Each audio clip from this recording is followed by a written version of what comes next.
شہر حیدرآباد کے 26 اسمبلی حلقوں میں فی کیس 500 ڈبل بیڈ روم مکانات کی تعمیر۔ وزیر ہاؤسنگ پونگولیٹی سرینواس ریڈی نے عہدیداروں سے کہا کہ گریٹر حیدرآباد GHMC کے علاقوں میں مشتمل کیور زون کے لمٹ میں اربن ہاؤسنگ اسکیم پر عمل آوری پر توجہ مرکوز کی جائے۔ انہوں نے ریاست تلنگانہ بھر میں ترقیاتی کاموں پر تیزی سے عمل آوری اور ریونیو اور رجسٹریشن محکمہ جات کی کارکردگی بہتر بنانے کی ہدایت دی۔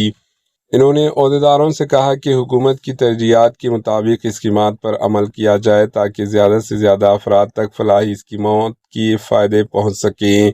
وزیر مال پونگولیٹی نے کیو اربن رینج میں LIG اربن ہاؤسنگ اسکیم اور سب رجسٹر دفتر کے عصری سہولیات سے آراستہ کرنے کا جائزہ لیا۔ انہوں نے کہا کہ دیہی علاقوں میں اندرما ہاؤسنگ اسکیم پر کامیابی سے عمل جاری ہے اور یہ اسکیم بھارت کے لیے مثالی بن چکا ہے۔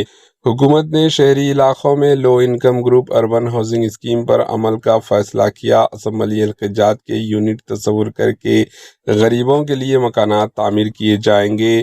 انہوں نے کہا کہ محکمہ مال اور ہاؤسنگ ڈپارٹمنٹ کو اس سلسلے میں باہمی اشتراک سے کام کرنا ہوگا۔ انہوں نے کہا کہ شہری علاقوں میں مکانات کی تعمیر کے لیے نشاندہی کردہ اراضی کو تحویل میں لے کر مکانات کی تعمیر کا جلد آغاز کیا جائے۔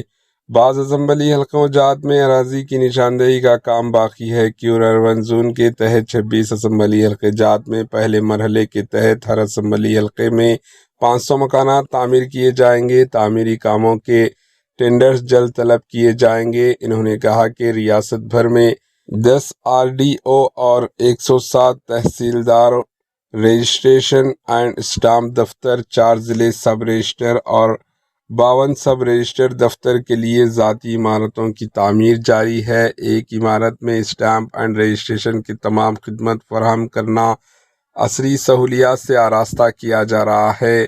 Secretary housing VP Gautam, stamp and registration کے IG راجیو گاندھی اور دیگر عہدیداروں نے شرکت کی۔ Bureau report AHN news.